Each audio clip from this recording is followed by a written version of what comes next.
Welcome to future vision study centre Salem. Future vision study centre தங்களை அன்போடு வரவேற்குங்க. நாம் இப்போ யூஜி டெட்டு பிஆர்டிஇ தமிழ் இணைய வழி வகுப்பு சங்க இலக்கியம் புறம் பற்றிய செய்திகளை தான் பார்க்குறோங்க. தலைப்பு பரிபாடலை பற்றி 4 பகுதிகள் பார்த்தாச்சு. இது இறுதியாக 5வது பகுதிங்க. இதோட இந்த பரிபாடல் முடிவடைஞ்சுது. ஓகேங்களா? அடுத்தது இந்த பரிபாடலில் உணவு பற்றிய செய்திகளை தான் நாம் இப்போ பார்க்குறோம். ஓகேங்களா? உணவு பற்றிய செய்திகள். உணவில் குறிஞ்சி நில உணவு அப்படின்னு நம்ம பார்க்குறோம். ஓகேங்களா? குறிஞ்சி நில உணவு என்ன சொல்லுது அப்படின்னா, நன்னனுக்குரிய உணவு பற்றி பொதுவான செய்திகளை முதல்ல பார்த்துடலாங்க. மனித வாழ்க்கைக்கு மிக இன்றியமையாதது உணவு. உணவின்றி உயிர் வாழ்வது மிக கடினம். உடையின்றி உயிர் வாழலாம். இக்காலத்தில் கூட உலகில் சில பகுதிகளில் உடையின்றியோ குறைந்த உடையுடனோ மக்கள் வாழ்வதை அறிகிறோம். இந்த காலத்தில் உணவில்லாமலேயும் அதே மாதிரி குறைந்த உடையவர்களையும் நம்ம பார்க்குறோம். தமிழர் நிலத்தை குறிஞ்சி, முல்லை, மருதம், நெய்தல், பாலை என 5ஆக பகுத்தனர். இது இயற்கையான பகுப்பு. மலையும் சார்ந்த இடத்த குறிஞ்சினோ, காடும் சார்ந்தது முல்லைனோ, வயலும் சார்ந்த இடத்த மருதனோ, கடலும் சார்ந்த இடத்த நெய்தல்னு சொல்லி மலைப்பகுதியை காட்டுப்பகுதியும் திரிஞ்சு வளமற்ற ஒரு பகுதியை நம்ம பாலைன்னு சொல்கிறோம். இதை பாலை நிலம்னு நம்ம சொல்கிறோம். பொது நிலையில் மலையில் தேனும் கிழங்கு போன்ற மிகுதியாக கிடைக்குது. ஓகேங்களா? இது இயல்பு, இது உணவுப் பொருள். ஓகேங்களா? அதேமாதிரி கடற்கரை பகுதியில் நெய்தல் நிலத்தில் மீன் மிகுதியாக கிடைக்குது. மீனை பக்குப்படுத்தி பின்ன கருவாடு மாதிரி கிடைக்க நம்ம கடலாமை இறைச்சி கிடைக்குது. பெரிய நண்டுகள் இறைச்சியாக கிடைக்குது. முல்லை நிலத்தில் ஆடு மாடுலாம் வளர்க்குறாங்க. அதை இறைச்சியாக பயன்படுத்துகிறாங்க. அடுத்தது பால் தயிர் மிகுதியாக கிடைக்குது. மருத நிலத்தில் நெல் சோறு காய்கறிகளும் மிகுதியாக கிடைக்குது. இதெல்லாம் உணவாக பயன்படுத்துகிறோம். இது பொது அமைப்பு. குறிஞ்சி நிலத்தோர் நெய்தல் நிலத்துக்கு தேனை கொடுத்து மீனை கொண்டனர். அதனால் பண்டமாற்றம் நடந்தது. பழங்கால பொருட்களை கொடுத்து பொருள்களை பெற்றுக்கொண்டனர். இதை பண்டமாற்று என்று கூறுவர். குறிஞ்சி உணவு அப்படின்னு நம்ம பார்த்தோம் அப்படின்னா, நன்னனுக்குரிய ஜவ்வாது மலை அடிவாரத்தில் இருந்த சிற்றூரில் வாழ்ந்த மக்கள் திணைச்சோற்றை நெய்யில் வெந்த இறைச்சியையும் உண்டார்கள். இதை விருந்தினருக்கு கொடுத்தனர். இதில் தான் இந்த பாடல் சொல்லுங்க. குறிஞ்சி நிலப்பகுதியில் இந்த பாடல் பருவுக்குறை பொழிந்த என்ன சொல்லுதுன்னு பாருங்கள். பருவுக்குறை பொழிந்த நெய்க்கண் வேலையோடு குருவுக்கண் இரடி பொம்மல் பெருகுவீர் அப்படின்னு மலைபடுகடான் சொல்கிறாங்க. ஓகேங்களா? இரடி பொம்மல், இரடினா சோறுன்னு, பொம்மல்னா சோறு அப்படின்னு நம்ம சொல்லுவாங்க. ஓகேங்களா? இரடினா திணை அப்படின்னு சொல்லி சொல்லுவாங்க. திணைச்சோற்றோடு என்ன பண்ணுவாங்க, நெய்யோடு போட்டு சாப்பாடு சாப்பிடுவாங்க அப்படின்னு குறிஞ்சி நிலத்தில் சொல்கிறாங்க. அடுத்தது நம்ம முல்லை நிலப்பகுதியை பற்றி பார்ப்போம். இந்த குறிஞ்சி நிலையில் என்ன சொல்லுங்கன்னா, நன்னனது மலையில் மூங்கில் அரிசி சோற்றுடன் பாலா கொட்டை மா புளிநீர் மோர் ஆகியவற்றோடு கலந்து தயாரித்த குழம்பையும் பெண் நாய் கடித்த உடும்பின் இறைச்சியையும் மானின் இறைச்சியும் பன்றின் இறைச்சியும் சேர்த்து உண்டனர் அப்படின்னு மலைபடுகடான்னு சொல்கிறது. இத்தோடு இறைச்சியையும் கிழங்கையும் வேக வச்சு உண்பாங்க. அப்புறமேட்டு என்ன, நாங்கள் குறிஞ்சி நிலம் மலைவெளி செல்லும் கூத்தர்கள் திணைப்புணத்து காவலராக கொல்லப்பட்ட காட்டுப்பன்றியின் மயிரை நீக்கி மூங்கில் பற்றி எரியும் நெருப்பில் அவ்வூனை வாட்டி, அதாவது பன்றி ஊனை வாற்றி அவ்விறைச்சியை திம்பாங்க. மீதத்தை இலையில் கட்டி வலிக்கு உணவாக எடுத்து சென்றாங்க அப்படின்னு மலைபடுகடாமல் 243 பாடெல்லாம் சொல்லுது. ஓகேங்களா? அடுத்து முல்லைநில உணவு அப்படின்னு நம்ம பார்த்தோம்னா, முல்லைநில சிற்றூர்களை திணையரிசி சோறும் வரகரிசி சோறும் அவரைப்பருப்பும் கலந்து செய்த கும்மாயம் என்ற பெயர் கொண்ட உணவை உண்டனர். முல்லைநில மக்கள் கும்மாயம் என்னென்ன, திணைச்சோறு வரகரிசி சோறு பருப்பு இதெல்லாம் கலந்து அதுக்கு பேர் என்னங்களா கும்மாயம் அப்படின்னு சொல்லுவாங்க. ஓகேங்களா? அடுத்து நன்னனது மலைநாட்டு முல்லை நிலத்தில் சிவந்த அவரை விதையும் மூங்கில் அரிசியும் மேட்டு நிலத்தில் விளைந்த நெல் அரிசியும் புளி கரைக்கப்பட்ட உலையில் பெய்து குழைந்த புளிங்கூழாக்கி உட்கொண்டார்கள். புளியை கூழாக்கி உட்கொண்டார்களாம். பொன்னை நறுக்கினார் போன்ற ஒரே அளவுடைய நுண்ணிய அரிசியையும் வெள்ளாட்டு இறைச்சியையும் கூட்டி ஆக்கிச்சோறுடன் திணைமாவையும் உண்பாங்க. முல்லைநில உணவு இதுதாங்க. ஓகேங்களா? அடுத்தது சோழவள நாட்டு சோறுடைத்து என்பது பழங்கால பழமுடை. சோழவள நாடு மருத நிலத்தில் சோழவள நாடு சோறுடைத்துன்னு சொல்லுவாங்க. காவிரி பாய்வதால் எப்பொழுதும் வளமுடையதாக இருக்கும். சோழ நாட்டு மருத நிலத்தில் கரும்பு நெல்லு மிகுதியாக கிடைக்கும். அடுத்தது கரும்பும் அவளையும் கொடுத்து மானின் தசையை கல்லையும் பெற்றுக்கொள்வார்கள். மானின் தசையையும் கல்லையும் பெற்றுக்குவாங்களாம். ஓகேங்களா, அது புறநாற்றுப்படையில் சொல்லுது. ஒய்மா நாட்டு மருத நிலத்தில் வெண்சோற்றையும் நண்டையும் பீர்க்கங்காயும் கலந்த கூட்டையும் சேர்த்து கொண்டனர். இது சிறுபான்நாட்டுப்படையில் சொல்லுது. தொண்டை நாட்டில் மருத நிலத்துக்கு சிறு பிள்ளைகள் காலையில் பழைய சொத்தை உண்பாங்களாம். மருத நிலத்தில் தொண்டை நாட்டு மக்கள் வந்து என்ன பண்ணுவாங்க, சிறு பிள்ளைகளுக்கு பழைய சொத்தை உணவாக கொடுப்பாங்க. அது ரொம்ப உடம்புக்கு நல்லது. பழைய சொற்றின் மேல் வெறுப்பு ஏற்பட்டால் அவளை இடித்து உண்பார்கள். அது மேலே கொஞ்சம் சலிப்பாக இருந்துச்சுன்னா அவள் இருக்குங்களா, அதை இடித்து சாப்பிடுவாங்க. இது புறநாற்றுப்படையில் சொல்கிறாங்க. தொண்டை நாட்டு மருத நிலத்தார் வந்து நெய்ச்சோற்றை பெட்டை கோழி பெரிய பொரியலோடு உண்பார்கள். நெய் சோத்தை பொட்டைக்கோழி பொரியலோடு சாப்பிடுவாங்களாம். இது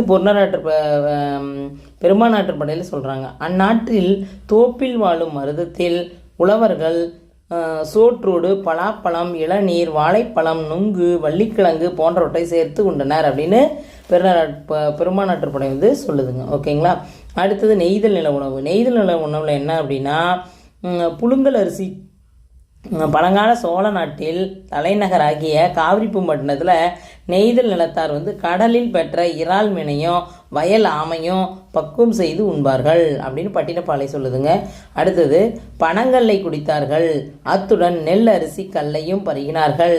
அடுத்தது அப்படின்னு பட்டினப்பாலை தான் சொல்லுதுங்க. அடுத்து கல்லுக்கடையில் மீன் இறைச்சி, விலங்கு இறைச்சி பொரித்து விற்கப்படும் அப்படின்றாங்க. ஓகேங்களா, அதே மாதிரி பட்டினப்பாலை என்ன சொல்கிறதெல்லாம் சொல்கிறாங்க. ஒய்மா நாட்டு நெய்தல் நிலத்தார் வந்து நெய்தல் நில மகளிராகிய நுழச்சியர் அளித்த கல்லையும் உலர்ந்த குழல் மீனின் குட்டு இறைச்சியையும் உண்டனர் அப்படின்னு சிறுபான்நாட்டுப்படை சொல்லுது. தொண்டை நாட்டு கடற்கரை பட்டினத்தில், அதாவது அக்கால மாமல்லபுரத்தில் அக்கால நெல்லை இடித்த மாவினால் உணவை ஆண் பன்றிக்கு இட்டு கொழுக்க வைத்து அதாவது நெல்லை இடித்து மாவாக்கி அதை உணவில் கொடுத்து பன்றிகளுக்கு கொடுத்து கொழுக்கு வைப்பாங்களாம். அந்த கொளுத்த பன்றியை வந்து இறைச்சியாக சமைச்சு சாப்பிடுவாங்க அப்படின்னு பெரும்பான்நாட்டுப்படை சொல்லுது. அடுத்து பாலைநில உணவு அப்படின்னு பார்த்தா, ஒய்மா நாட்டு பாலைநில மக்களால் இங்கே வேட்டுவர்கள் என்ன பண்ணுவாங்க, இனிய புலிக்கறி இடப்பட்ட சோற்றையும் ஆமாவின் சூட்டு இறைச்சியையும் உண்டனர். ஆமான்னு அது ஆடு மாடுலாம் இருக்குல்ல, அதுதான். ஓகேங்களா, இது சிறுபான்நாட்டுப்படை சொல்லுது. தொண்டை நாட்டு பாலைநில மக்கள் புல் அரிசியை சேர்த்து நிலத்தில் உள்ள உரலில் குற்றி சமைத்த உணவை உப்பு கண்டத்தோடு சாப்பிடுவாங்களாம். ஓகேங்களா, விருந்தினருக்கு தேக்கிலையில் உணவு கொடுத்தனர். விருந்தினருக்கு என்ன இலையில் உணவு கொடுத்தாங்க, தேக்கு இலையில் உணவு கொடுத்தாங்களாம். ஓகேங்களா, மேட்டு நிலத்தில் விளைந்த ஈச்சக்கொட்டை போன்ற நெல் அரிசி சோற்றையும் நாய் பிடித்து வந்த உடும்பின் பொரியலையும் சேர்த்து சாப்பிடுவாங்க விருந்தினருக்கு. ஓகேங்களா, அரண்மனையில் விருந்து உணவுன்னு அடுத்த பகுதி பார்க்கலாம். ஓகேங்களா, அடுத்தது என்னது, அரண்மனைகளில் விருந்து உணவு அப்படின்னு நம்ம பார்ப்போம். ஓகேங்களா, அங்கே என்னென்ன இருக்குன்னு பார்த்தீங்கன்னா, சோழ நாட்டில் மன்னனாக கரிகால் தன்னை நாடி வந்த பொருணனுக்கு சுற்றத்தினருக்கும் முதலில் நடந்த களைப்பு தீர என்ன பண்ணுவாங்க, பருகுவதற்காக கல்லை பொற்களங்களில் அரண்மனை பணிப்பெண்களுக்கு கொடுக்க செய்வார்கள்.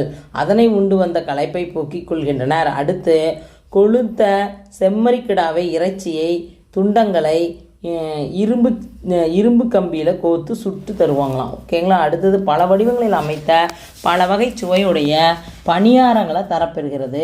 முல்லை அரும்பை ஒத்த மெல்லிய அரிசிச்சோறு கொடுக்கப்படுகிறது. பாலை காய்ச்சி அதனோடு கூடிய பொறிக்கறியும் கொடுத்தனர். அரசனிடம் இருந்து பொருணரும் சுற்றத்தினரும் பிரியும் போது இனிமையான குங்குமப்பூ மணக்கின்ற தேரல் அதை குடிக்க தரப்படுகிறது. குங்குமப்பூவோடு சேர்ந்த தேரல்னால் கல். ஓகேங்களா, கல் தெளிவு தான் கொடுக்குறாங்க. அடுத்தது கரிகாலன் தந்த மிகுதியான இறைச்சி உணவால் பொருணன் அவர் சுற்றத்தின் ஆகியோருக்கு எல்லாம் கொள்ளையை உழுத கொழு போன்று பற்கள் மழுக்கின்றன. பல்லெல்லாம் என்னது, அந்த இறைச்சியை சாப்பிட்டு பல்லெல்லாம் மழுங்கி போகிற அளவுக்கு உணவு படைச்சிருக்கான் கரிகாலன். ஓகேங்களா, அதனால் ஊன் உணவை வெறுக்கின்ற நிலை ஏற்படுகிறது. அதனால் இந்த ஊன் உணவையே அவங்க வெறுக்கிற மாதிரி நிலைமை ஏற்படுது. அதான் இங்கே சொல்கிறாங்க, கொள்ளை உழுக்குழு என்ன சொல்கிறாங்க, கொள்ளை உழுக்குழு எய்ய பல்லே எல்லையும் இரவும் ஊன் தின்று மழுங்கி உயிர்ப்பிடம் பெறாது ஊன் முனிந்து ஒரு நாள். அதாவது இந்த ஊனையும் வெறுக்கிற அளவுக்கு ஆகிடுது அப்படின்னு சொல்லி சொல்கிறாங்க. ஓகேங்களா, அடுத்தது பாருங்கள், இதில் என்ன இருக்குன்னா, ஒய்மா நாட்டு தலைவனான நல்லியங்கோடன் அரண்மனையில் பாணருக்கு அவருக்கு வந்தவுடன் பாம்பு விடம் ஏறி மயங்கினான் போன்ற மயக்கத்தை தரும் தேரலை தருகின்றான். தேரல்னால் கல்லுன்னு நம்ம சொன்னோம் இல்லைங்களா, அவங்க நளினியோட அரண்மனைக்கு பாணர்கள் வந்து அவங்களுக்கு எப்படி இருக்கும், பாம்பு விஷம் ஏறினா எப்படி மயக்கம் வருமோ அந்த அளவுக்கு மயக்கம் தரக்கூடிய கல் வந்து அதாவது தேரலை வந்து கொடுப்பாங்களாம். பீமசேனன் எழுதிய சமையற்கலை நூலிற்படி உணவு பண்டங்கள் தயாரிக்கப்பெற்று பொற்களங்களில் தரப்படுகிறது. பீமசேனன் வந்து சமையற்கலை எழுதியிருக்காரு இல்லைங்களா, அந்த நூலில் எப்படி சொல்லியிருக்கோ அது மாதிரி உணவு பண்டங்களை சமைச்சு மிக அருமையாக சிறுபான்நாட்டுப்படையில் இதை பற்றி சொல்லியிருக்காங்க, அது மாதிரி தருவாங்களாம். அடுத்து தொண்டை நாட்டு தலைவனாக இளந்திரையன் வந்து காஞ்சி மாநகரத்து அரண்மனையில் சமையலில் வல்லோன் பல இறைச்சி வகைகளை தயாரித்து சென்னல் சோற்றோடு தருகிறான். அதாவது தொண்டைமான் நாட்டில் தலைவனாக இருக்கக்கூடிய இளந்திரையன் காஞ்சி மாநகரத்து அரண்மனையில் சமையல் வல்லோன் எப்படி சிறப்பாக சமைப்பாங்களோ அந்த மாதிரி சமைச்சு செந்நெல்லையும் சோற்றையும் தர்றாங்களாம். அதோட கண்ட சர்க்கரையோடு கலந்த உணவையும் சக்கரை பொங்கல் ஆக்கி தர்றாங்க. பாணர் பிள்ளைகளுக்கு சிறிய வெள்ளித்தட்டில் பெரியவர்களுக்கும் பெரிய வெள்ளித்தட்டுலையும் தராங்களாம். இது பெருநராற்றுப்படையில் சொல்கிறாங்க, பெருமானாற்றுப்படையில் இதை பற்றி சொல்கிறாங்க. ஓகேங்களா. நன்னன் தலைநகரான செங்கன்மாத்து அரண்மனையில் பெண்ணாய் வந்து கடிச்சு கொண்டு வந்த பசுமையான உடம்பின் கொழுத்த இறைச்சி தசையை கொண்ட வெண்ணெல் அரிசியின் சோற்றுடன் கூத்தருக்கு கொடுக்கின்றார்கள். ஓகேங்களா. பெண்ணாய் கடிச்சு கொண்டு வந்த பசுமையான உடம்பை கொளுத்த இறைச்சி தசைகள்லாம் இருக்கு இல்லைங்களா, அதை வந்து சமைச்சு கொடுப்பாங்களாம். அதை வந்து சோற்றோட கூத்தர்களுக்கு கொடுப்பாங்க. அடுத்தது பார்த்தீங்க அப்படின்னா என்ன பார்க்குறோம், இவெல்லாம் புலால் உணவு பற்றி நம்ம இறைச்சி இதெல்லாம் பற்றி பார்த்தோம். இப்போ புலால் அற்ற உணவுகளை பற்றியும் தேரல் வகைகளை பற்றியும் இப்போ பார்ப்போம். புலால் அற்ற உணவு அப்படின்னு நம்ம பார்த்தோன்னா சங்க காலத்தில் பெரும்பாலும் என்ன பண்ணுவாங்க, புலால் உணவையும் உண்டார்கள். வேதியர் வீட்டில் வந்து புலால் அற்ற உணவை உண்டார்கள். வேதியர் மட்டும் என்ன பண்ணுவாங்க, புலால் அற்ற உணவு உண்ணுவாங்க. ராசன்னம் என்ற ஒரு வகை நெல்லில் செய்த சோற்றையும் மாதுளம் பிஞ்சை பிளந்து மிளகு பொடியும் கருவேப்பிலையும் கலந்த பல வெண்ணெயிலேயே பசு வெண்ணெயில் வேக வச்ச பொரியலோடு உண்கின்றனர். பசு வெண்ணெயில் மட்டும்தான் வேக வச்ச பொரியலை சாப்பிடுவாங்க. அதே மாதிரி பலாப்பழத்தை பிழிஞ்சு அதில் மிளகு பொடி தூவி கருவேப்பிலையும் போட்டு கலந்து உணவாக சாப்பிடுவாங்க. அந்த நெல் வகைக்கு பேர் என்ன அப்படின்னா ராசன்னம் அப்படின்ற ஒரு நெல் வகையை வேதியர்கள் வந்து புலாலற்ற உணவு சாப்பிட்றாங்க. அடுத்து கடற்கரை பட்டணத்தில் இருந்த காஞ்சி மாநகரத்துக்கு செல்லும் வழியில் இருந்த தோப்புகளில் வாழ்ந்த உழவர்கள் வீடுகளில் பலாப்பழம், வாழைப்பழம், இளநீர், நுங்கு, கிழங்கு வகைகள் இதெல்லாம் கிடைக்கிது. அங்கே வந்து புலால் உணவு பற்றி குறிப்பு எதுவும் கொடுக்கல அப்படின்றாங்க. அடுத்து தேரல் வகை அப்படின்னு பார்த்தோம்னா சங்க காலத்தில் கொடுப்பானாகிய அரசன் முதல் பெறுபவனாகிய புலவன் வரை தேரல் உண்ணும் வழக்கம் உடையவர்களாக இருந்தார்கள். சங்க காலத்தில் கொடுக்கக்கூடிய அரசனும் அதை பெற்றுக்கக்கூடிய புலவர்களும் தேரல் உண்பவர்களை வழக்கம் இருந்துச்சு. ஓகேங்களா. அதாவது கல், ஓகேங்களா, தென்னங்கல், அந்த பனங்கல், அரிசிக்கல் அப்படின்ற அரிசியை கொண்டு அத்துடன் தேனையும் கலந்து கல் தெளிவை தயாரித்து அதை மூங்கில் குழாய்களில் வைத்திருந்தனர். இப்போ நாம் வந்து கடற்கரையில் சுண்டக்கஞ்சி அப்படின்னு நிறைய சாப்பாடு செஞ்சு அதை வந்து புதைச்சி அடியில் வச்சு எடுத்து சாப்பிடுவாங்க அப்படின்லாம் பார்த்துருக்கோம்ல, அந்த மாதிரிங்க. அது தேக்கல் தேரல் என்று அழைக்கப்படுகிறது. திருமுருகாற்றுப்படையில் சொல்கிறாங்க. அடுத்த நெல் வகையில் தோப்பி என்றொரு நெல் வகை உண்டு. அந்த தோப்பி நெல் அரிசியால் செய்த கல் வந்து தோப்பிகள் என்று அழைக்கப்படுகிறது. அடுத்து இல்லடு கல் இன் தோப்பி பருகி அப்படின்னு பெருமானாற்றுப்படையில் சொல்லப்படுதுங்க. ஓகேங்களா. அடுத்தது கடியலூர் உத்திரக்கண்ணனார் வந்து இன்றும் கூட ஜப்பான் நாட்டில் அரிசியால் கல்லை உருவாக்குகின்றனர். இது மயக்கம் தருவதில்லையா, மிகுந்த சுவையுடன் இருக்குமா. அரிசியால் செய்யப்பட்ட தேரல் வகைகள் பல வந்து ஜப்பானில் இன்னைக்கு கிடைச்சிருக்கு அப்படின்றாங்க. ஓகேங்களா. அப்போ அது வந்து எப்படி தராது, மயக்கம் தராது. கல் எவ்வாறு உருவாக்க பெறுகிறது என்பதை பெருமானாற்றுப்படையில் கூறப்படுகிறது. கல்லை எப்படி உருவாக்குறாங்க அப்படின்னு மீன் பிடிக்கும் வளையர் குற்றாத கொள்ளியால் அரிசியை களியாக கூழாக்கி கூளை தயாரித்து அதனை வாய் அகன்ற தாம்பாளத்தில் உலர ஆற்றுவர். இந்த மாதிரிலாம் செய்வாங்க கல்ல வளர்ச்சியர்கள். அடுத்தது நெல் முளையை இழைத்து அக்கூழில் கலந்து அக்கலவை 2 பகலும் 2 இரவும் அறியாமல் ஜாடியில் வைப்பார்கள். இது நன்கு முற்றிய பின்பு விரலாலேயே அழைத்து அரிக்கின்றனர். அங்கனம் அரிக்கப்படும் கல் வந்து நரும்பிழி என பெற்றது. நரும்பிழின்னு சொல்கிறாங்க. அந்த மாதிரி அரிக்கப்பட்ட கல்லை வந்து என்ன சொல்கிறாங்கன்னா நரும்பிழின்னு சொல்கிறாங்க. யவனர்கள் வண்டுகள் மொய்க்கும் கல்லை பருகுகின்றனர். யவனர்கள்லாம் வண்டு மொய்க்கிற கல்லை கூட சாப்பிடுவாங்களாம் அப்படிங்கிறாங்க. இது வண்டு முகத்தேரல் என்று, இதுக்கு பேரே வண்டு முகத்தேரல், வண்டுலாம் மொய்க்கிறதுனால வண்டு முகத்தேரல்னு சொல்கிறாங்க. அடுத்தது பார்த்தீங்க அப்படின்னா பனங்கள் பெண்ணை புலி என்ற பெயரை பெற்றுள்ளது. பணங்களுக்கு என்ன பெயருங்கன்னா பெண்ணை புலி அப்படின்னு சொல்கிறாங்க. இது பட்டினப்பாலையில் சொல்லப்படுது. மட்டு நீக்கி மதி மகிழ்ந்தும் பட்டினப்பாலையிலே சொல்கிறாங்க என்ற அடிகள். மட்டு என்பது இனிய சுவையுடன் மயக்கத்தை தராதது, மது மயக்கத்தை தரும் எனவும் கொள்ள இடம் தருகிறது. அடுத்தது நரவு என்பது நெல்லால் சமைத்த கள், தேரல் என்பது தேனால் சமைத்த கள், பூக்களாலும் கல் தயாரிக்கப்பெற்று அத்துடன் குங்குமப்பூவை இணைத்து தருகின்றனர். கல் தெளிவுக்கு பூக்கமல் தேரல் என்று பெயர் கூறப்பெற்றது. அடுத்தது புறநாற்று படையில் சொல்கிறாங்க. மட்டு, மது, நரவு, தேரல், மகிழ என்ற பல வகையான சொற்கள் கல் தெளிவு அழைக்கப்படுகிறது. இன்று தென்னை, பனை இவற்றிலிருந்து எடுக்கும் பதநீர் போன்று பழங்காலத்தில் இக்குடி வகைகள் அமைந்திருக்கலாம் என்று தோன்றுகிறது அப்படின்னு சொல்லி இந்த தேரல் வகையை பற்றி மிக சிறப்பாக எடுத்து சொல்லியிருக்காங்க ஒவ்வொரு நூல்லையும் 10 பாட்டில். அடுத்து பாருங்கள் உடை. இந்த உடையை பற்றி என்னென்ன சொல்கிறாங்க அப்படின்னு நம்ம பார்ப்போம். ஓகேங்களா? உடையை பற்றி பார்க்கலாம். இன்று உலகம் முழுவதும் ஆடை வகைகள் மிகுதியாக இருக்குது. எத்தனையோ வண்ண வண்ண ஆடைகள்லாம் இருக்குது. நூல்லேருந்து செய்யப்பட்ட ஆடைகள் முன்பு இருந்தது. இப்போல்லாம் என்னது பிளாஸ்டிக்லேருந்து கூட ஆடை தயாரிக்கிறாங்க. இன்று கூட உலகத்தில் சில பகுதியில் குறைந்த ஆடை மலைநாட்டு மக்களில் வாழ்கிறவங்க அணிஞ்சிட்ருக்காங்க. பெண்டீர் இடையை மறைக்கலையும் மார்பு மறைக்கிறதுக்கு மட்டும்தான் அணிகளை அணிந்து இன்று கூட அணிஞ்சிட்ருக்காங்க அப்படிங்கிறாங்க.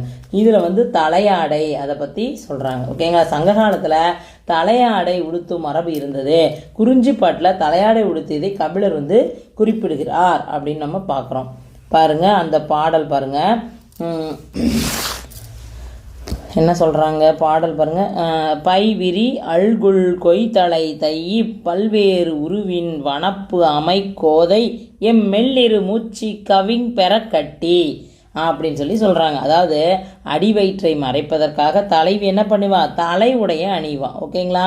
அதே மாதிரி அணிந்தல் என்பது எதில் சொல்லியிருக்காங்க அப்படின்னா அப்படிங்கிறது நமக்கு தெரியுது. ஓகேங்களா? அதுக்கப்புறம் என்ன சொல்கிறாங்க, திருமுருகாற்றுப்படையில் குறமகள் தலையாடை உடுத்தியது தெரிகிறது. திருமுருகாற்றுப்படையில் குறமகள் இருக்காங்களே அவங்களும் தலையாடை உடுத்தினாங்க அப்படின்ற விஷயம் நமக்கு தெரியுது. அடுத்தது என்ன சொல்கிறாங்க அப்படின்னா, அடுத்த பாடலடிகள் பாருங்க என்ன சொல்கிறாங்க அப்படின்னா, முடித்த குள்ளை இலையுடை நரும்பு செங்கால் மர அத்த வாழினர் இடை இடுப்பு கரும்பு உண தொடுத்த பெருந்தன் மாத்தலை திருந்துகால் அல்குள் தலைப்ப உடி மயில்கண்டன் மடநடை மகளிரோடு முருகற்றுப்படை சொல்லுது. ஓகேங்களா? அது என்ன சொல்லுது அப்படின்னா, காவிரி பூம்பட்டினத்தில் அடுத்தது பாருங்கள். அடுத்து என்ன சொல்ல வராங்க அப்படின்னா, காவிரி பூம்பட்டினத்தில் பரதவ சேகரி பெண்டீர் பட்டினப்பாலை கூறுகிறது. பைந்தலை மா மகளிரோடு பரதவ சேகர பெண்டீர் பைந்தலைகளை மகளிர் அணிஞ்சுக்கிட்டாங்க அப்படின்ற விஷயம் பட்டினப்பாலையில் சொல்லப்படுது. அடுத்தது பாருங்கள். அடுத்து என்ன சொல்கிறாங்க அப்படின்னா, உயர்ந்த ஆடை வகைகளை தமிழகத்தில் செய்யப்பட்டன என்பதை 10 பாட்டு உணர்த்துகின்றது. கரிகாலன் தன்னை பாட வந்த புருணருக்கு இலை நூல் போன வழி காண இயலாத நுண்மையான வேலைப்பாடு உடைய ஆடை நல்கினான் என்பது கூறப்படுகிறது. கரிகாலன் தன்னை பாட வந்த புருணருக்கு இலைநூல் போல வழிகாண இயலாத நுண்மையான ஆடையை கொடுத்தாங்களாம். அது எப்படி சொல்கிறாங்க அப்படின்னு பாருங்கள். நோக்கு நுழை கல்லா நுண்மை பூக்கணிந்து அறவுரி அன்ன அறுவை கொட்டை கரை பட்டுடை நல்கி என்று பேசுகிறார். இந்த மாதிரிலாம் சொல்கிறாங்க. ஓகேங்களா? அடுத்தது பாருங்கள். அதாவது இங்கு அரவு அன்னை என்பது பாம்பு தன் சட்டையை கலற்றி செல்வது போன்ற மிக மென்மையான சருகம். அரவுனா பாம்பு. ஓகேங்களா? அரவு அன்ன அறுவைனா பாம்பு தன்னுடைய சட்டை பாம்பு சட்டை அவ்வளோ மெலிசாக இருக்கணும் அந்த மாதிரி ஆடையாம். இத்தகைய ஆடை தமிழகத்தில் செய்தவர் என்பதில் ஐயமில்லை. அது மாதிரி தமிழகத்தில் இருந்துச்சு அப்படின்றது எந்த சந்தேகமும் இல்லை அப்படின்னு சொல்கிறாங்க. ஓகேங்களா? அடுத்தது அதே கரிகாலன் புலவர்களுக்கு தந்ததை இப்பொழுது பட்டு வேட்டி பட்டுச்சேலை முடிச்சுக்களோடு இருப்பதை போன்ற முடிச்சுக்களுடன் கூடிய அகன்ற கரையுடன் கூடிய உடைகளும் நல்கியிருக்கிறான் அப்படின்றதும் சொல்கிறாங்க. அடுத்தது பாருங்கள். கொட்டை கரைய பட்டுடை அப்படின்ற பட்டு நல்குனா அப்படின்னு சொல்லி சொல்கிறாங்க. அடுத்து ஒய்மான் நாட்டு நல்லியங்கோடன் என்ன பண்ணுறாரு அப்படின்னா, நல்லியங்கோடன் தன்னை காண்கின்ற பாணருக்கு மூங்கில் குழலால் இருக்கின்ற மெல்லிய ஒளி பொருந்திய தகடு போன்ற ஆடையை தர்றாங்க. ஓகேங்களா? அது என்ன சொல்கிறாங்க, மாசில் காம்பு சொலித்தன்ன அறுவை சிறுபான்ஆற்றுப்படையில் சொல்கிறாங்க. ஓகேங்களா. அடுத்தது பாருங்கள், தொண்டைமான் இளந்திரையன். தொண்டைமான் இளந்திரையன் வந்து என்ன பண்ணுறாரு, தொண்டைமான் இளந்திரையன் பாணருக்கு பாலாவி போன்ற நூலால் செய்த ஆடையை வந்து தராங்க.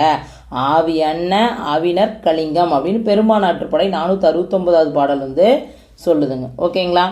அடுத்தது பாருங்கள், அடுத்தது இதுவும் மிகவும் மென்மையாக இருக்கும் என்பதில் ஐயமில்லை. அதுவும் ரொம்ப மென்மையாக இருக்கும். நன்னன் தன்னை அணுகி வந்த கூத்தர்களுக்கு இலை போன இடம் அறிய இயலாத நுண்ணிய நூலால் செய்த கலிங்கத்தை, கலிங்கம்னா இங்கே ஆடைன்னு அர்த்தம், அளிக்கிறான். அப்படின்னா இலை மருங்கரிய நூலை நூற்கலிங்கம் அப்படின்னு மலைபடுகடாம் 561வது பாடல் வந்து நமக்கு சொல்லப்படுதுங்க. ஓகேங்களா. அடுத்து என்ன சொல்கிறாங்க, மதுரை நகரத்தில் வாழ்ந்த செல்வர்கள் எப்படி இருந்தாங்க, ஆடை உடுத்தினாங்க.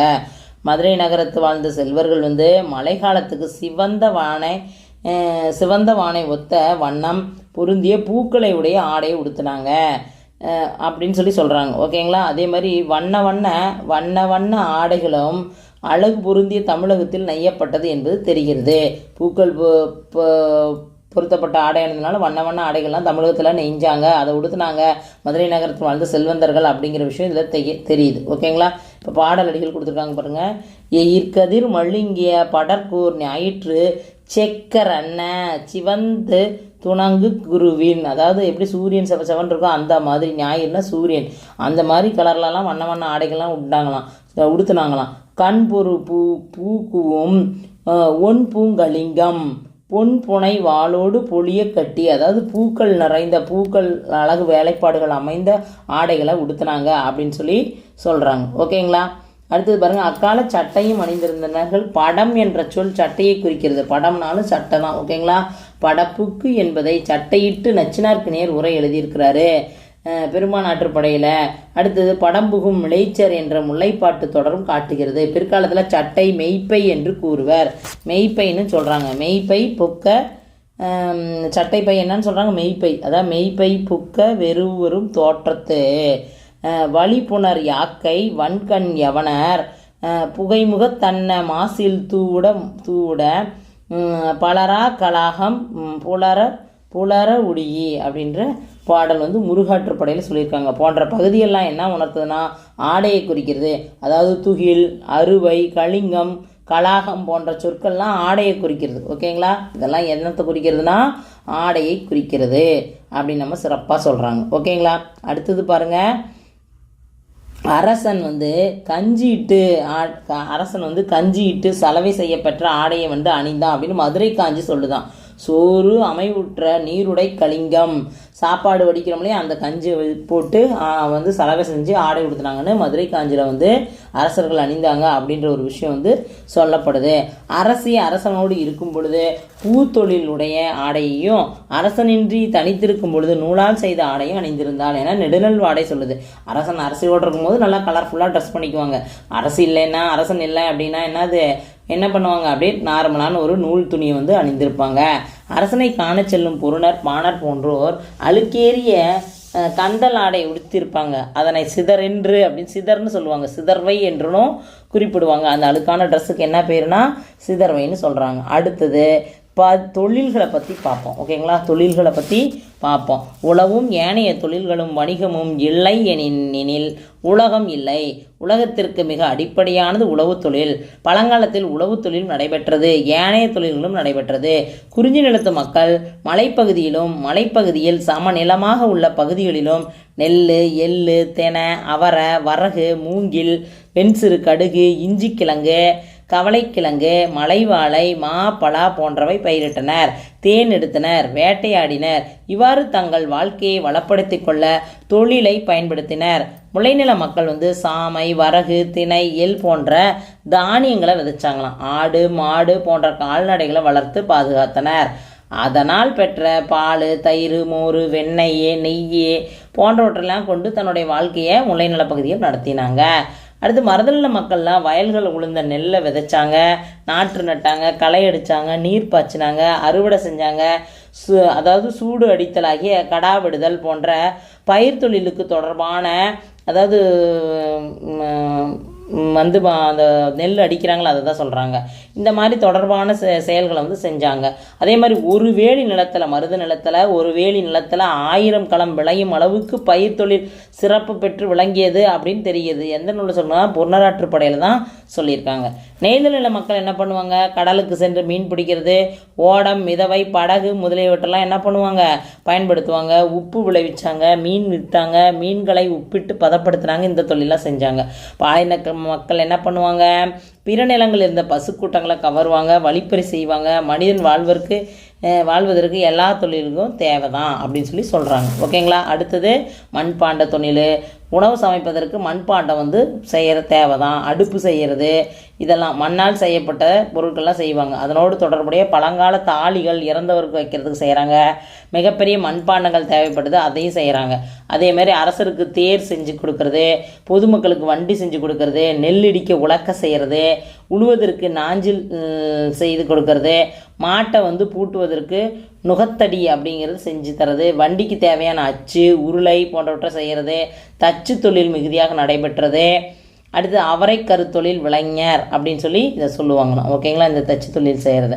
அடுத்து நெல்லை அறுக்கிறதுக்கு அருவாள், கூனி, குயத்தின் வாய்நெல் அரித்து அப்படின்னு சொல்லுவாங்க. பொருள்களை வெட்டுவதற்கு கத்திரியை செஞ்சாங்க. உயிர்குறை கருவி அப்படின்னு இது சொல்கிறாங்க.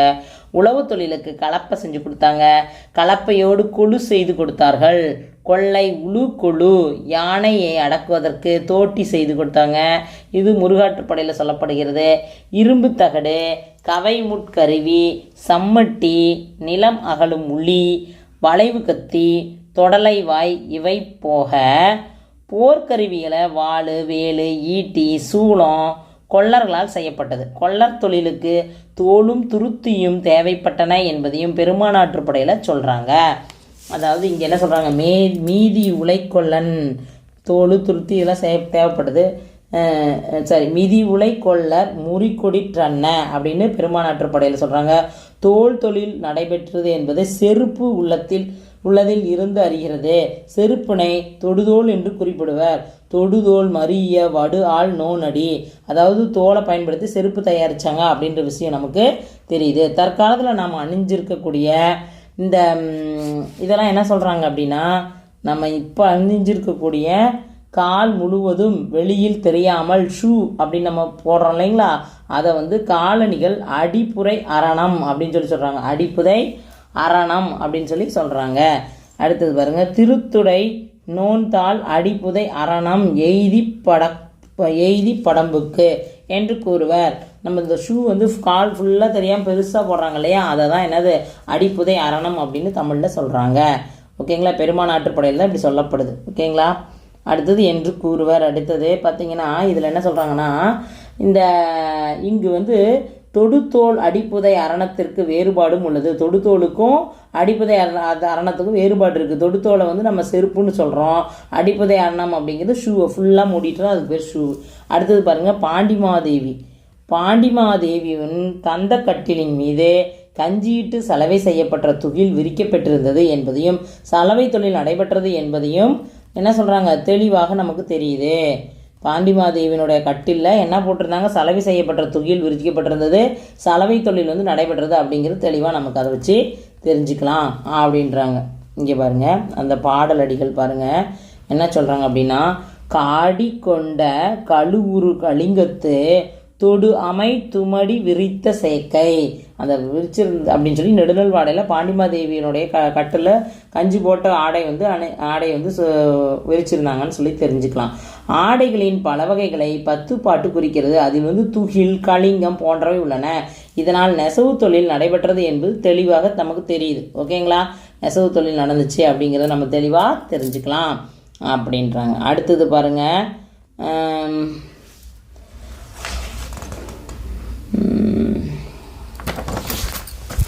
அடுத்து பாருங்கள், இளஞ்சி, பொய்கை, குட்டம், வயல் போன்ற நீர்நிலைகளில் மீன்பிடிக்கும் தொழில் நடந்துச்சு. கடற்கரை பகுதியில் பெரிய வலை வீசி மீன் பிடிக்கிறதுனால உப்பிட்டு உணவு தொழில்கள் இதெல்லாம் செய்யப்பட்டாங்க. ஓகேங்களா. அடுத்து செல்வர்கள் வாழும் வளமான மனைகள் வந்து அரண்மனைகளை விசிறி, ஆலவட்டம் போன்றவை பயன்படுத்தப்பட்டன. ஆலவட்டம்னா விசிறி தாங்க, அதுக்கு பேர் தான் ஆலவட்டம்னு ஒரு பேர். ஓகேங்களா, அதாவது மின் விசிறி, இந்த மாதிரி விசிறி. அவை உரையின் இட்டு பாதுகாக்கப்பட்டன, அதனால் விசிறி செய்யும் தொழில் நடந்தது. அடுத்தது அவரை கைவல் கம்மியன் என்ற கூறினர். கைவல் கம்மியன் கவின் பெற புனைந்த செங்கேல் வட்டம் அப்படின்னு சொல்லி சொல்கிறாங்க. அடுத்த நகரங்களில் நூலால் வரித்து பந்தும் பாவையும் செய்யும் தொழில் இருந்து அதோடு நூலணி முதலியவற்றையும் செய்தனர். இதனால் நூல் தொழில் நடந்தது என்பது தெரிகிறது. நூலணி செஞ்சதுனால நமக்கு என்ன தெரியுதுன்னா நூலணி செஞ்சாங்க அப்படின்றது தெரியுது. அடுத்தது பாருங்கள், மெனநூல் ஏணி பல்மான் கற்றினர் அப்படின்னு சொல்கிறாங்க. மதுரை காஞ்சியில் 640வது பாடல். நெட்டி அப்படின்னா ஒரு வகையான தாவரம் தான் நெட்டின்னு சொல்கிறோம். இதை கொண்டு பல வகையான மலர் மாலைகளையும் பொம்மைகளையும் செஞ்சாங்க. ஓகேங்களா, இந்த நெட்டின்ற தாவரத்தை வச்சு மலர் மாலை பொம்மைலாம் செஞ்சாங்க. அடுத்து துண்ணல்னா என்னென்னு பாருங்கள். துண்ணல்னா என்னன்னா அரசியல் அலுவலர்கள் உயர்குடி பெண்டீர்கள் போன்றோர்கள் மெய்ப்பை என்று கூறப்பெற்றுள்ள சட்டை அணிந்திருந்தனர். அதனால் தையல் தொழில் நடைபெற்றது என்பதை தெளிவாக தெரிகிறோம். இந்த தையல் தொழில் தான் துண்ணல் நம்ம சொல்கிறோம். ஓகேங்க, புறநராற்றுப்படையில் 81வது பாடலில் துண்ணல் அப்படின்னா தையல் தொழில் அப்படின்னு சொல்லி சொல்கிறாங்க. ஓகேங்களா, அடுத்தது பாருங்கள், பாண்டிமாதேவி அரசமாதேவியினுடைய கட்டில் வந்து எப்படி இருந்துச்சு அப்படின்னு நமக்கு சொல்கிறாங்க. தந்த கட்டில், அதாவது தந்தத்தால் செய்யப்பட்ட கட்டில் வந்து அரசமாதேவிக்கு இருந்தாங்க. கட்டிலுடைய கால்கள் தந்தத்தில் செஞ்சாங்க. ஓகேங்களா என்பதை நெடுநல்வாடை சொல்லுது. அந்த தந்தம் வந்து 40 வயதுக்கு மிகுந்த யானையோடைய தந்தத்தை வச்சு தான் செய்வாங்க அப்படின்னு சொல்கிறாங்க. சிங்கம் முதலியவற்றை வேட்டையாடுவது போன்ற காட்சிகள் நுண்ணிய தகடுகளில் பொறிக்கப்பட்டிருக்கும். அந்த கட்டலில் அந்த மாதிரி தகடுகளை பொறிச்சிருப்பாங்களாம், சிங்கம் வேட்டையாடுற மாதிரி. ஓகேங்களா, இதனால் மிக நுண்ணிய வேலைப்பாடுடைய செயல்களை செய்யும் ஆற்றலுடைய தச்சர் இருந்தனர் அப்படிங்கிறது நெடுநல்வாடை பாடல் மூலயமா நம்ம அந்த கட்டளை அந்த மாதிரி சிங்க வேட்டையாடுற டிசைன்லாம் போட்டிருப்பாங்க அப்படிங்கிறாங்க. அடுத்தது பார்த்திங்கன்னா நமக்கு நெடுநல்வாடையில் இந்த தலையணையை பற்றி சொல்லியிருக்காங்க. அன்ன இறகு தலையணைகள் நெடுநல்வாடையில் சொல்லியிருக்காங்க. பாருங்கள், கட்டில் தலையணைகள் அன்னத்தின் தூவினா என்னென்ன இறகுகள் ஓகேங்களா செய்யப்படுகிறது. மெத்தைகள் செய்யும் தொழில் நடைபெற்றது அப்படிங்கிறது நமக்கு தெளிவாக தெரியுது. அடுத்து என்ன பண்ணிங்க, மதுரை காஞ்சியில் சொல்கிறாங்க. மதுரை நகரில் என்ன பண்ணியிருக்காங்க, சங்கு அறுத்து சங்கு வளையல்கள், அழகிய மணிகளை துளையிட்டு பொருத்துவாங்க, பொன் நகைகள் செஞ்சாங்க, பல வகை ஆடைகள்லாம் செஞ்சுட்டு இருந்தாங்க, பூ மாலைகள் தயாரித்தார், பல வண்ண சாந்துகளை தயாரித்தாங்க. ஓகேங்களா, இதெல்லாம் வந்து மதுரை மாநகரில் செஞ்சுருக்காங்க அப்படின்னு மதுரை காஞ்சி வந்து சொல்லுது. ஓகேங்களா, போன்ற தொழில்கள்லாம் நடைபெற்றது. நம்ம தொழிலை பற்றி தான் நீங்கள் பார்க்குறோம். அடுத்தது பார்த்தீங்க அப்படின்னா கட்டிலின் மேற்கூரையில் ஞாயிறு, திங்கள், ரோகிணி போன்ற விண்மீன்கள் ஓவியங்கள் வரையப்பட்டிருக்கும். ஓவியங்கள் கட்டிலோட மேல் பகுதியில் என்ன வரைஞ்சிருப்பாங்க, கூரையில் ஞாயிறு, திங்கள், ரோகிணி போன்ற விண்மீன்கள் ஓவியங்கள்லாம் வரைஞ்சிருப்பாங்க அப்படின்றாங்க. அதை பார்க்கும்போது உங்களுக்கு என்ன தெரியும், எப்படி வந்து அந்த ஞாயிறு, திங்கள் வந்து ரோகிணியோடு சேர்ந்து இருக்குதோ அந்த மாதிரி நாம் எப்போவுமே பிரியாமல் இருக்கணும் அப்படின்னு அந்த அரசமாதேவியும் அரசனும் வந்து எண்ணம் வரணும் அப்படிங்கிற மாதிரி வரைஞ்சிருப்பாங்கன்னு சொல்லுவாங்க ஒரு இது. ஓகேங்களா, அடுத்தது பொற்கொள்ளர் தொழில்கள். ஓகேங்களா, பொற்கொள்ளர் தொழில்கள் முடி முதல் அடிவரை என்ன பண்ணியிருப்பாங்க, பொன்னால் இழைக்கக்கூடிய பொன் நகைகள்லாம், மணிகள், அணிகலன்கள் இதெல்லாம் பொற்கொள்ளரோட தொழிலாக சொல்லுவாங்க. அடுத்தது செய்யக்கூடிய தொழிலாக. அடுத்து மீன் பிடிக்கிற தொழில் நடக்கும். அதே மாதிரி கப்பல் கட்டுற தொழில், மீன் பிடிக்கிறதுக்கு கப்பல் கட்டுற தொழில் இதெல்லாம் நடக்கும். அதே மாதிரி சங்க காலத்தில் புலவர்கள் மிகுதியாக இருந்தாங்க. அதனால் வந்து இந்த கற்பிக்கக்கூடிய ஆசிரியர்கள் தொழில் நடந்துச்சு. அதாவது கல்வி தொழில் வந்து நடந்துச்சு அப்படிங்கிறது சந்தேகமாக இல்லை அப்படின்னு சொல்லி சொல்கிறாங்க. ஓகேங்களா, அடுத்தது நம்ம வணிகம் பார்க்குறோம். அடுத்தது என்ன பார்க்குறோம், வணிகம் பார்க்குறோம். தொடக்க காலத்தில் தமிழகத்தில் வணிக நிலையில் பண்டமாற்று முறை வழக்கமே இருந்துச்சு. குறிஞ்சி நில மக்கள் தங்களுக்கு கிடைச்ச தேன், கிழங்கு இதெல்லாம் வச்சு நெய்தல் நில மக்கள்கிட்ட கொடுத்து மீன், கல் இதெல்லாம் வாங்கிக்கிட்டாங்க. அதே மாதிரி மருத நில மக்கள் கரும்பு, அவள் இந்த மாதிரி பொருள்லாம் கொடுத்து முல்லைநில மக்கள்கிட்டருந்து மான், இறைச்சி, மது இதெல்லாம் வாங்கிக்கிட்டாங்க அப்படின்றது இந்த பாடல் மூலிமா நமக்கு தெரியுது. தேன் நெய்யோடு கிழங்கு மாறியோர், மீன் நெய்யோடு நறுவு மருகவும், தீங்கரும்போடு அவள் வகுத்தோர், மான் குறையோடு மது மருகவும் அப்படின்ற பாடலடிகள் வந்து புறநராற்றுப்படையில் நமக்கு தெரிவிக்குது. ஓகேங்களா, அடுத்தது முல்லைநில மக்கள் வந்து தங்களோட உள்ள பால், தயிர், மோர், வெண்ணெய், நெய் இதெல்லாம் கொடுத்து தங்களுக்கு வேண்டிய கால்நடைகளை வாங்கிக்கிட்டாங்களாம். உப்பு விளைவிக்கும் நெய்தல் நில மக்கள் உப்பை வண்டியில் ஏற்றிட்டு போய் எல்லா நிலங்களும் சென்று உப்பு விற்பாங்க. உப்பு வணிகர் மனைவி வண்டி ஓட்டுவாங்க. உப்பு வணிகன் வண்டியை தொடர்ந்து சென்று கொண்டிருப்பான், அதாவது தள்ளிட்டு போவாங்க. இது வழக்கமாக இருந்துச்சு. அடுத்து மிளகு சேர நாட்டில் விளைஞ்சது. மிளகு பொதிகளை வந்து கழுதை ஏற்றி ஊர் ஊராக சென்று விற்றாங்க அப்படின்னு பொன்னராற்றுப்படை சொல்லுது. அத்துடன் மிளகு மேல்நாட்டிற்கும் அனுப்பப்பட்டது. தமிழ்நாட்டில் அக்காலத்தில் எல்லா ஊர்களும் நல்ல பாதைகள் இருந்துச்சு. வணிகர்கள் செல்லும் பெருவழிகள் எல்லாம் காவலர்கள் காவல் காப்போர் இருந்ததுடன் வரி வசூலிக்கும் சுங்கச்சாவடிகளும் இருந்துச்சு அப்படின்றதெல்லாம் நம்ம தெரிஞ்சுக்கலாம். ஓகேங்களா. இந்த பாடலடிகள் என்ன சொல்லுவாங்க, அனர் செவி கழுதை சாத்தோடு வழங்கும், உள்குடை பெருவழி கவலை காக்கும், வில்லுடை வைப்பின் வியன் காட்டு இயவின் அப்படின்னு பெருமானாற்றுப்படை வந்து சொல்லுதுங்களாம். ஓகேங்களா.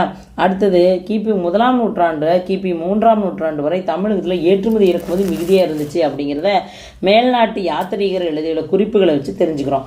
தமிழகத்தில் 3 துறைமுகங்கள் இருந்துச்சு. பாண்டிய நாட்டின் குர்க்கை துறைமுகம், சோழ நாட்டு தலைநகர் காவிரி பூம்பட்டினம், தொண்டை நாட்டில் தற்போது இருக்கக்கூடிய மாமல்லைபுரம், பழங்கால எயிர்பட்டினம் அப்படின்னு சொல்லப்படுது. இந்த 3 துறைமுகங்கள்ல இருந்தும் மேல்நாட்டினருக்கு பொருட்கள் சென்றன, மேல்நாட்டிலிருந்து பொருட்கள் வந்தன. இதை வந்து பட்டினப்பாலை தெளிவாக சொல்லுதுங்களாம். மேல்நாட்டிலிருந்து நமக்கு குதிரைகள் வந்துச்சு. சேர நாட்டில் வந்து மிளகு, சந்தனம், அகில் இதெல்லாம் மணப்பொருள்கள்லாம் வந்துச்சு அப்படின்றாங்க. வடநாட்டில் இருந்து முத்து, சங்கு போன்றவை வந்தன. கிழக்கு கடற்கரையிலிருந்து பல வகை உணவுப் பொருட்கள் வந்தன. ஈழ நாட்டிலிருந்து உணவுப் பொருட்களும் கலாகம் என்ற கடாரம் ஆகிய தற்போதைய மலேசியாவில் பல்வகையான பொருட்கள் வந்தன. நம்ம நாட்டில் இருந்து என்னென்ன பொருள் போணுச்சு, அந்த நாட்டில் இருந்து நமக்கு என்னென்ன பொருள் வந்தன அப்படின்ற செய்திகள்லாம் சொல்லப்பட்டு இந்த பாடலை வச்சு நம்ம தெரிஞ்சுக்கலாம். ஓகேங்களா. இப்போ இந்த பாடலை பாருங்கள். அதே மாதிரி இவை அனைத்தும் சோழ நாட்டு துறைமுகத்தை காவிரி பூம்பட்டினத்திலிருந்து இறங்கின. அங்கு எல்லா பொருளும் கிடைச்சன. பொருட்களின் வரி விதிக்கப்பட்டது. சோழ முத்திரையோடு விற்பனை செய்யப்பட்டது. வணிக நிலையங்களில் யவனர் என்ற ஐரோப்பிய நாட்டினர், அதாவது கிரேக்க ரோமானியர்கள் நம்ம யவனர்னு சொல்கிறோம். ஓகேங்களா. அவங்க ஐரோப்பிய நாட்டினர் காவல் காத்தனர். யவனர் செய்த பாவை விளக்கு வந்து யவனர்கள் மூலிமா தான் நமக்கு கிடைச்சது. மிகுதியாக தமிழகத்தில் வரவேற்கப்பட்டது. அதுவும் மேல்நாட்டில் இருந்தது வந்தது அப்படின்றாங்க. இப்போ இந்த பாடலடிகளை நம்ம மேற்கொண்ட செய்திகளை வச்சு பார்ப்போம். நீரில் வந்த நிமிர்பறை புறவியும், காலில் வந்த கருகரி மூடையும், வடமலை பிறந்த மணியும் பொன்னும், குடமலை பிறந்த ஆரமும் அகிலும், தென்கடல் முத்து குணக்கடல் துகிரும், கங்கை வாரியும் காவிரி பயனும் அப்படின்ற பாடல் வந்து மேலே நம்ம சொன்ன அத்தனை செய்திகளும் இதில் இருக்குது. ஓகேங்களா. ஈழத்து, அதாவது ஈழத்துலேருந்து என்ன பண்ணாங்க, உணவு கலாகத்து ஆக்கமும் அரியவும் பெரியவும் நெறிய ஈண்டி வளம் தலை மயங்கியன் அனந்தலை மருகின் யவனர் இயற்றிய வினைமான் பாவை. யவனர்கள் பாவை விளக்கெல்லாம் கொடுத்தாங்க. கையேந்திய ஐகள் நிறைய நெய் சொரிந்தது அப்படின்ற பட்டினப்பாலை பாடல். இது வந்து நெடுநல்வாடை பாடல். இதெல்லாம் நமக்கு சொல்லுது. வணிகர்கள் மிகவும் நேர்மையாக நடந்து கொண்டார்கள். அதாவது பொருட்களை வந்து வாங்கும்போது மிகுதியாக கொடுக்க மாட்டாங்க, பொருட்களை கொடுக்கும்போது குறைவாகவும் கொடுக்க மாட்டாங்க. நமக்கு வரக்கூடிய லாபத்தை சொல்லியே விற்பாங்க. அறவழியில் நடப்பாங்க, உயிர்கொலை தவிர்ப்பாங்க, பசுக்களை வந்து காப்பாங்க, வேள்விகளை செய்வாங்க, தானங்களை செஞ்சாங்க, ஏழைகளுக்கு வேண்டிய எல்லாமே செஞ்சாங்க. இவ்வாறு வணிகர் வாழ்ந்தார்கள் பட்டினப்பாலை வந்து சொல்லுது. ஓகேங்களா. அடுத்து நம்ம யாரை பற்றி பார்க்கணும், பாணர் பாடினியர் இவங்களை பற்றி தான் நம்ம பார்க்குறோம். ஓகேங்களா. இங்கே பாருங்கள், கலைஞர்கள் வந்து பல வகை இருக்காங்க. அதில் வந்து பண்ணோடு பாடுவோர் அப்படின்னு சொல்லி அழைக்கப்படுவாங்க. ஓகேங்களா. சிறப்பாக பாடுறவங்கள பண்ணோடு பாடுவோர் அப்படிம்பாங்க. அதாவது பெண்பால் பாடுறவங்க வந்து பாடினின்னு நம்ம சொல்கிறோம். ஓகேங்களா. பாடக்கூடிய பெண்பால் இனத்தவர பாடினின்னு நம்ம சொல்கிறோம். பல வகையான கலைகள் வந்து பிறருக்கு காட்டும் நிலையில் அமைஞ்சிருக்கு. விரலி அப்படிங்கிறவங்க தான் நம்ம வந்து என்ன பண்ணுவோம், இவங்களை ஒரு கலைஞராக வச்சுருக்கோம். கூத்து ஆடுறவங்கள, நடிப்பவங்கள கூத்தர்கள் அப்படின்னு நம்ம சொல்கிறோம். ஓகேங்களா. இவ்வாறு பல வகையான சமுதாயங்களை தமிழகத்தில் வாழ்ந்தார்கள் அப்படின்னு 10 பாட்டு வழியாக நமக்கு தெரியுது. ஓகேங்களா. இந்த மாதிரி சமுதாய மக்கள் வாழ்ந்தாங்க அப்படின்னு நமக்கு தெரியுது. அடுத்தது வந்து ஆற்றுப்படை நூல்கள் மூலமாகவும், நெடுநல்வாடை இந்த மூலமாகவும் நமக்கு என்ன தெரியுது, கலைக்களஞ்சிய சுரங்கம் அப்படின்னு சொல்லி 10 பாட்டு வந்து என்னது, ஒரு கலைக்களஞ்சிய சுரங்கம் அப்படிங்கிற செய்தி வந்து நமக்கு சொல்லப்படுது. அடுத்தது நம்ம சமய செய்திகளை பார்ப்போம். ஓகேங்களா. சமயம் பற்றிய செய்திகளை நம்ம பார்க்குறோம். ஓகேங்களா. அதாவது என்ன சொல்லுதுன்னா, முருக வழிபாட்டை பற்றிய செய்திகள் திருமுருகாற்றுப்படை மூலமும் சிறப்பாக நமக்கு தெரியுது. காஞ்சிபுரத்திற்கு அண்மையில் சூரிய வெளிச்சம் படாத அடர்ந்த சோலை மணல் பாங்கான பகுதி, திருமால் கிடந்த திருக்கோலம், திருமால் வந்து கிடந்த திருக்கோலத்தில் பள்ளி கொண்டிருக்குது அப்படிங்கிற ஒரு விஷயம் பெருமானாற்றுப்படையில் இந்த அத்திவரதர் இவங்க மாதிரி தண்ணிக்குள்ளே இருக்காங்க இல்லையா காஞ்சிபுரத்தில், அதை பற்றி தான் சொல்லியிருக்காங்க. தெளிவாக நமக்கு சொல்லுது. ஓகேங்களா, இதில் பெருமானாற்றுப்படையில் சொல்லுது. அதான் பெருமானாற்றுப்படை தெளிவாக நமக்கு அந்த விஷயத்தை வந்து விளக்குது அப்படின்னு சொல்கிறாங்க. ஓகேங்களா, பெருமானாற்றுப்படையை வந்து நமக்கு தெளிவாக விளக்குது. காந்தல் அம்சிலம் களிறு படிந்தாங்கு பாம்பனை பள்ளி அமர்ந்தோர் அப்படின்றாங்க. ஓகேங்களா, பாம்பனையில் பள்ளி கொண்டிருக்காரு. சிவனை பற்றிய குறிப்புகளும் மதுரை காஞ்சியில் சிறுபானாற்றுப்படையிலும் காணப்படுது. சிவனை பற்றிய குறிப்புகளும் மதுரை காஞ்சிலையும் சிறுபானாற்றுப்படையிலையும் காணப்படுது அப்படின்னு சொல்கிறாங்க. ஓகேங்களா, அடுத்து நீரும் நிலனும் தீயும் வழியுமாக விசும்போடு ஐந்துடன் ஏற்றிய மழுவான் நெடியோன் தலைவன் ஆக அப்படின்னு மதுரை காஞ்சி பாடல் வந்து நமக்கு குறிப்பிடுது. அடுத்தது பாருங்க, ஆலமர் செல்வன். ஆலமர் செல்வன்னா யாருங்க? சிவன் தான். ஓகேங்களா, ஆலமர் செல்வன் என்ற தொடர் யாரை குறிக்கிறது? சிவனை குறிக்கிறது.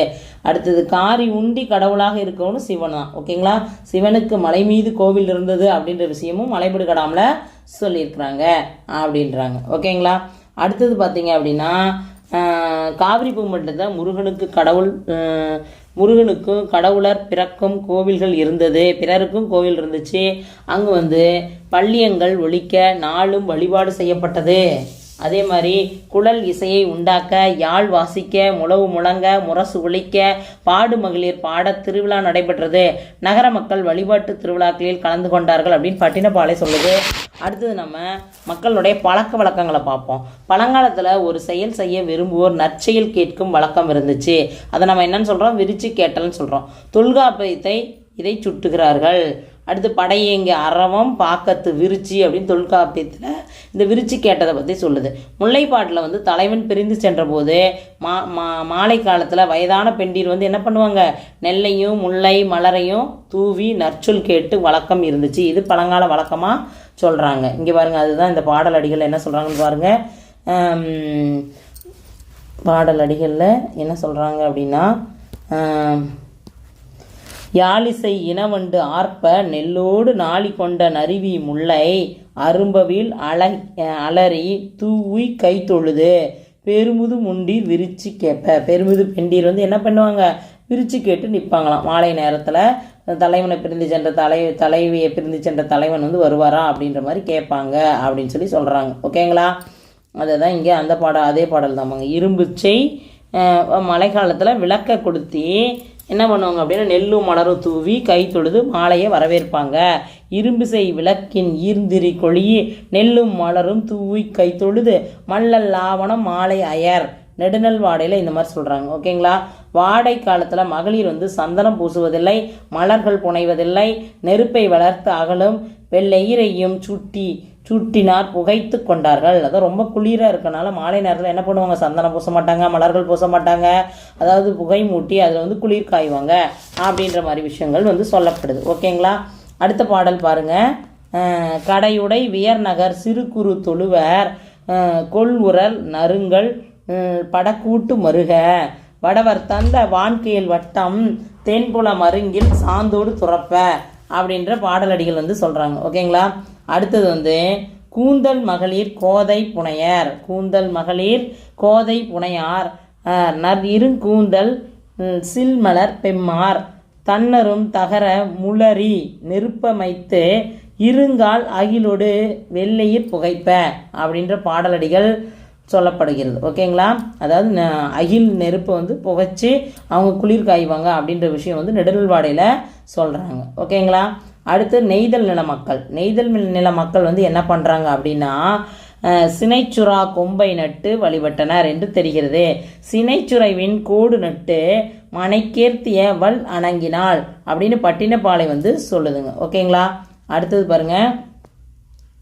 குழந்தை பெற்ற மகளிர் வந்து மான் தோலில் வந்து அது மென்மையாக இருக்குங்களே அதில் படுக்கிறது வழக்கமாக இருந்ததா தெரிகிறது. பாருங்க, ஈத்து இலை வேந்த எய்ப்புரை குரம்பை மான் தோல் பள்ளி மகமோடு முடங்கி அப்படின்னு பெரும்பானாற்றுப்படையில் வந்து சொல்கிறாங்க. ஓகேங்களா, அடுத்தது போலாங்க.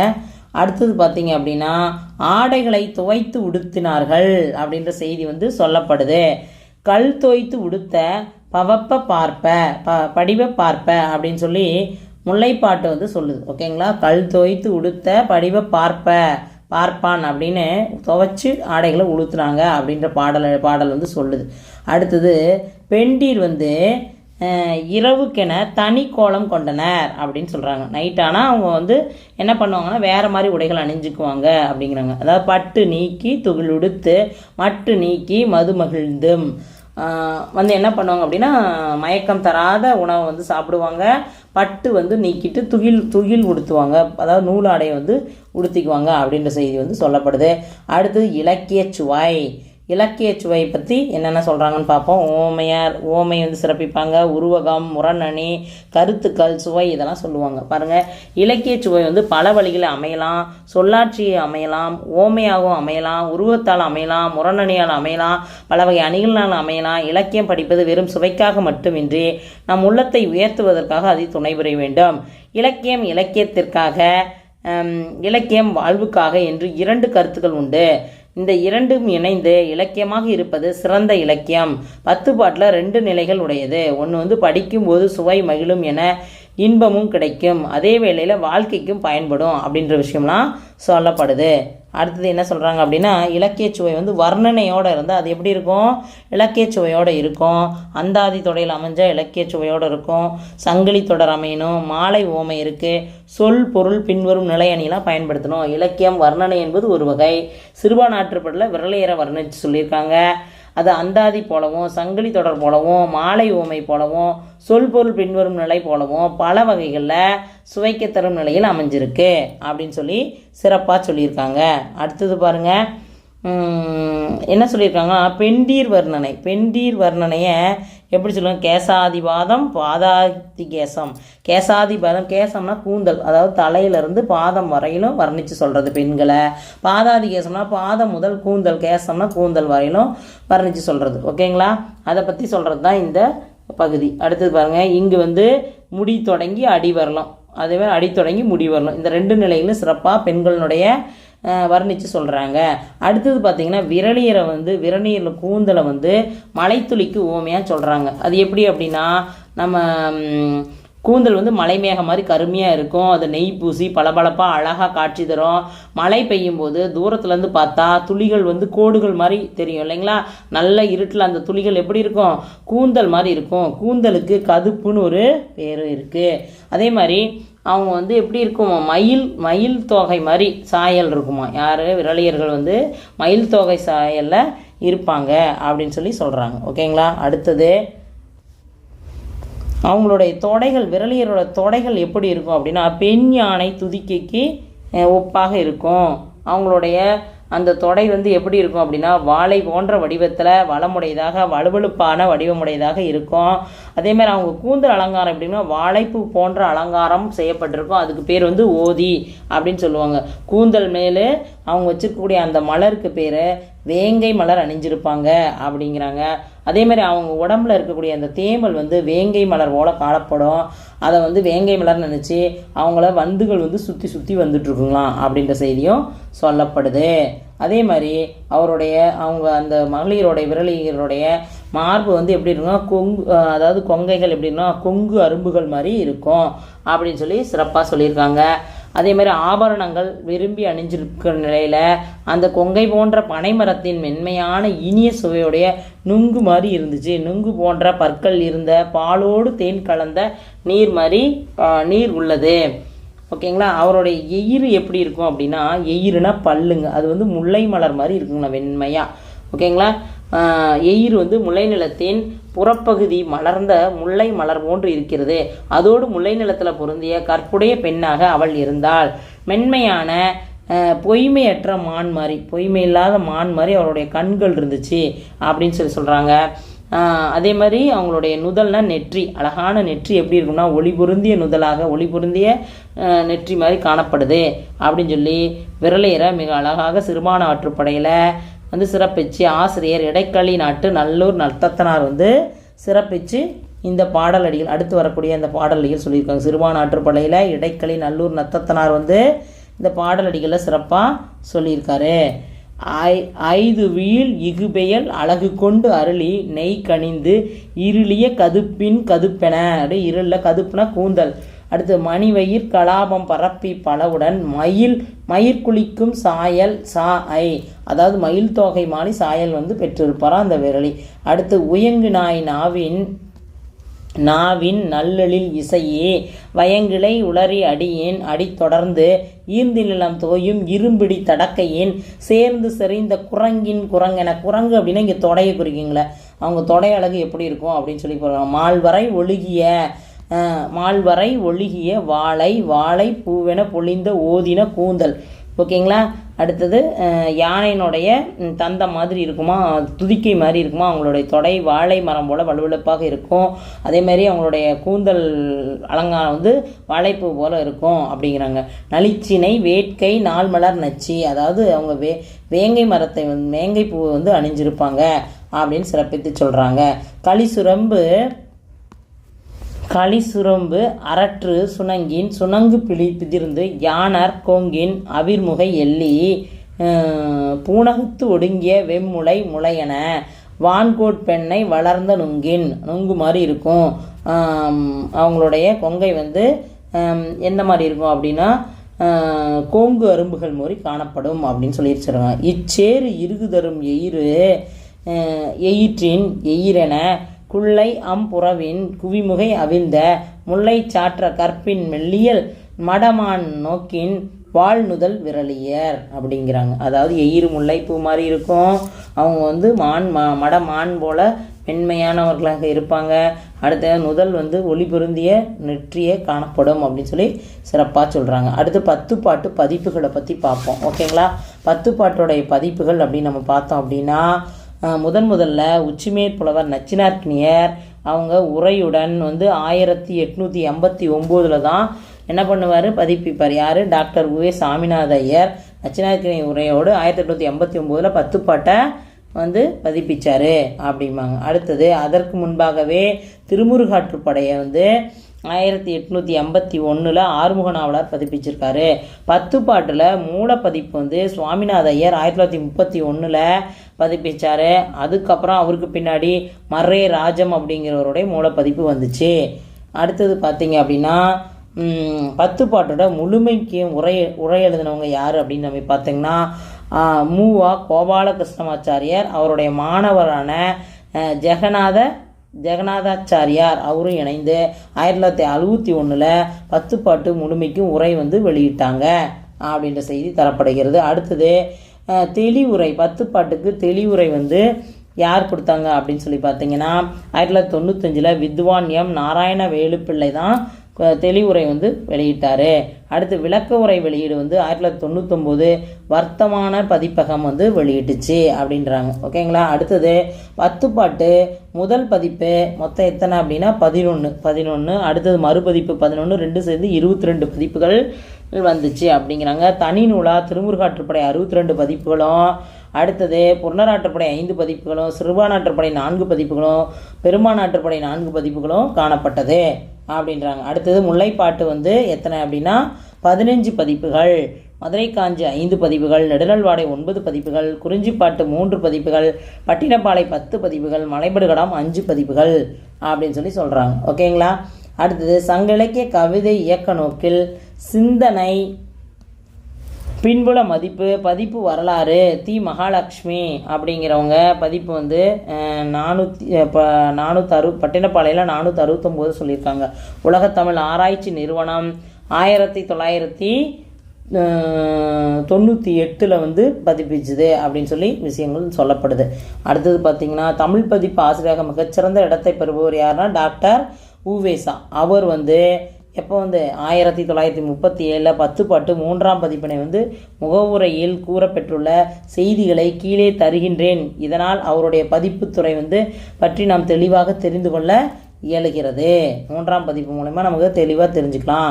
அதே மாதிரி ஒப்புமை பகுதியாக யார் சொன்னாங்க அப்படின்னா நச்சினார்க்கினியர் வந்து சொல்லியிருக்காரு. சில பழைய நூல்களில் பழைய இலக்கண நூலொன்றுலையும் கண்டன அலங்காரம், கிளவி தெளிவு, நீலி மாலை, தமிழ்நெறி விளக்கம், பல்சாந்த மாலை, பாண்டிக்கோவை, பொருளியல், வங்கற்கோவை இதெல்லாம் வந்து சொல்லப்படுது அப்படின்றாங்க. அடுத்தது பார்த்திங்க அப்படின்னா 2ஆம் பதிப்பு அப்படின்னு பார்த்தீங்கன்னா 2ஆம் பதிப்பில் 3 வித அகராதிகள் இருக்குது. அதில் உவமையும் அறிஞர் பொருளும் இதெல்லாம் சேர்த்து நூதனமாக சேர்க்கப்பட்டுள்ளது அப்படின்ற செய்தி வந்து தரப்பட்டிருக்கு.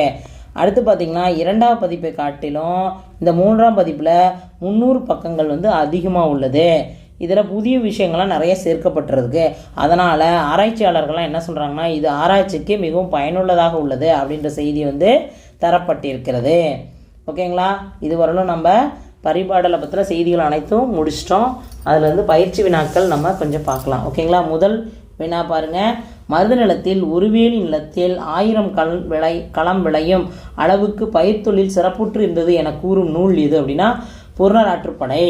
ஓகேங்களா, 2வது வினா வந்து அடிப்புதை அரணம் அப்படின்னா என்ன அர்த்தம், இந்த ஷூவை தான் அப்படி நம்ம சொல்கிறோம். ஓகேங்களா, தொடுதோல் அப்படின்னு தோளால் செய்யப்பட்ட செருப்புன்னு நம்ம சொல்கிறோம், அது மாதிரி. அடுத்தது பாண்டிமாதேவியினுடைய கட்டிலை பற்றியும் அவங்களுடைய தலையணையை பற்றியும் போன்றவற்றை பற்றி குறிப்பிடும் நூல் எது அப்படின்னா நெடுநல்வாடை. அடுத்து 4வது வினா பார்த்தீங்கன்னா காரி உண்டி கடவுளாக குறிப்பிடப்படுவர் யாருன்னா சிவபெருமான். ஆலமர் செல்வன்னாலும் சிவபெருமான் தான். ஓகேங்களா, அடுத்து 5வது வினா நம்ம விரலியருடைய கூந்தலை வந்து எதற்கு ஓமையாக சொல்லப்படுது அப்படின்னா மலைமேகத்துக்கும் மலைத்துளிகளுக்கும் ஓமையாக சொல்கிறாங்க. ஓகேங்களா, அடுத்தது 10 பாட்டில் மூலப்பதிப்பு எந்த ஆண்டு யாரால் பதிப்பிக்கப்பெற்றது அப்படின்னு சொல்லி பார்த்தா பதிப்பித்து வெளியிட்டாங்கன்னா 1931 சாமிநாத ஐயரால் வெளியிட்டாங்க. ஓகேங்களா, இதோட இந்த வகுப்பு முடிஞ்சுதுங்க. அனைவருக்கும் நன்றி. அனைவரும் வந்து தொடர்ந்து முயற்சி செய்து வெற்றியடைய அனைவரையும் வாழ்த்தி விடைபெறுகிறேன். அடுத்த நம்ம வகுப்பில் நெடுநல்வாடையை பற்றி அகமா புறமா அப்படின்ற பற்றின செய்திகள்லாம் நம்ம பார்க்க போகிறோங்க. ஓகேங்களா, இந்த வகுப்பை இதோட முடிச்சுக்கலாம். நன்றி, வணக்கம்.